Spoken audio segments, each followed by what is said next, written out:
K R ನಗರ kidnap ಪ್ರಕರಣ ಸಂಬಂಧಿತವಾಗಿ ಭವಾನಿ ರೇವಣ್ಣಗೆ ಬೇಲ ಜೈಲ ಇನ್ನೇನು ಕೆಲವೇ ಹೊತ್ತುಗಳಲ್ಲಿ ಆದೇಶ ಹೊರಬೀಳಲಿದೆ.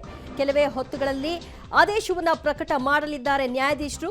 ಆದೇಶ ಪ್ರತಿಗೆ ಸಹಿಯನ್ನ ಮಾಡ್ತಾ ಇದ್ದಾರೆ ನ್ಯಾಯಾಧೀಶರು. ಕೆಲವೇ ಹೊತ್ತುಗಳಲ್ಲಿ ಆದೇಶ ಹೊರಬೀಳುತ್ತೆ.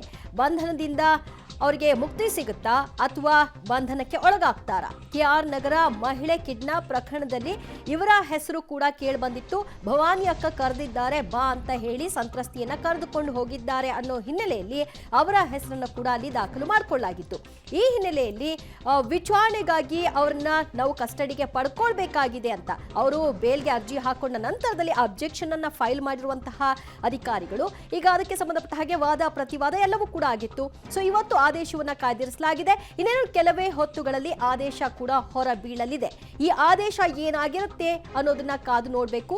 ಶುಕ್ರವಾರ ಶುಭಕರವಾಗಿರುತ್ತೋ ಅಥವಾ ಕಹಿಯನ್ನ ತಂದು ಕೊಡುತ್ತೋ ಅನ್ನೋದನ್ನ ಕೂಡ ಈ ಆದೇಶದ ಮೇಲೆ ನಿರ್ಧಾರವಾಗುತ್ತೆ. ಅವರಿಗೆ ಬಂಧನನ ಅಥವಾ ಬಂಧನದಿಂದ ಮುಕ್ತಿನ. ಸೊ ಈ ರೀತಿಯ ಪ್ರಶ್ನೆ ಈಗ ಮನೆ ಮಾಡ್ತಾ ಇದೆ. ಕೆಲವೇ ಹೊತ್ತುಗಳಲ್ಲಿ ಆದೇಶ ಹೊರಬೀಳುತ್ತೆ. ಇನ್ನೇನು ಕೆಲವೇ ಹೊತ್ತುಗಳಲ್ಲಿ ಆದೇಶ ಹೊರ ಬರುತ್ತೆ ಅನ್ನೋದಕ್ಕೆ ಸಂಬಂಧಪಟ್ಟ ಹಾಗೆ ಅಲ್ಲಿ ಆಗ್ತಾ ಇರುವಂತಹ ಪ್ರಕ್ರಿಯೆಗಳ ವರದಿಯನ್ನು ಕೂಡ ನಮ್ಮ ಪ್ರತಿನಿಧಿ ಕೊಡ್ತಾ ಇದ್ದಾರೆ.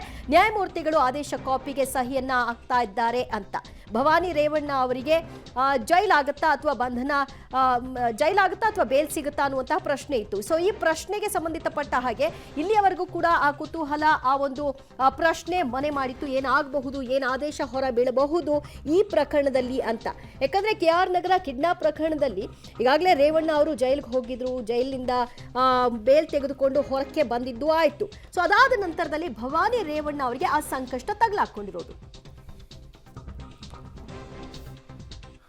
ಆಕ್ಚುಲಿ ಒಟ್ಟಾರೆಯಾಗಿ ಈ ವಿಚಾರದಲ್ಲಿ SIT ಅವರೆಲ್ಲೂ ಕೂಡ ಬಂಧಿಸ್ತೀವಿ ಅಂತಲೂ ಹೇಳಿಲ್ಲ. ಇನ್ನು ನೋಟಿಸ್ ಕೊಟ್ಟಿದ್ರೆ ವಿಚಾರಣೆಗೆ ಬನ್ನಿ ಅಂತ ಹೇಳಿ.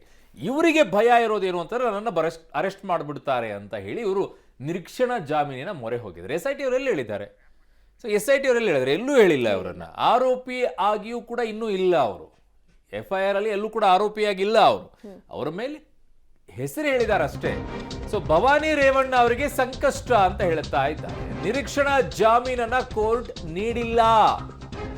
ಭವಾನಿ ರೇವಣ್ಣ ಅವರಿಗೆ ಸಂಕಷ್ಟ. ಸೊ ನಿರೀಕ್ಷಣಾ ಜಾಮೀನನ್ನ ಕೋರ್ಟ್ ನೀಡಿಲ್ಲ. ಸೊ ಅವ್ರಿಗೊಂದು ಏನ್ ಭಯ ಇತ್ತು, ನನ್ನನ್ನು ಅರೆಸ್ಟ್ ಮಾಡಿಬಿಡ್ತಾರೆ, ವಿಚಾರಣೆಗೆ ಕರೆದಿದ್ದಾರೆ ಅಂತ ಹೇಳ್ಬಿಟ್ಟು ಜಾಮೀನು ಅರ್ಜಿ ವಜಾ ಆಗ್ತಾ ಇದೆ. ನಿರೀಕ್ಷಣಾ ಜಾಮೀನು ಅರ್ಜಿ ಈಗ ವಜಾ ಆಗಿದೆ ಭವಾನಿ ರೇವಣ್ಣ ಅವರದ್ದು.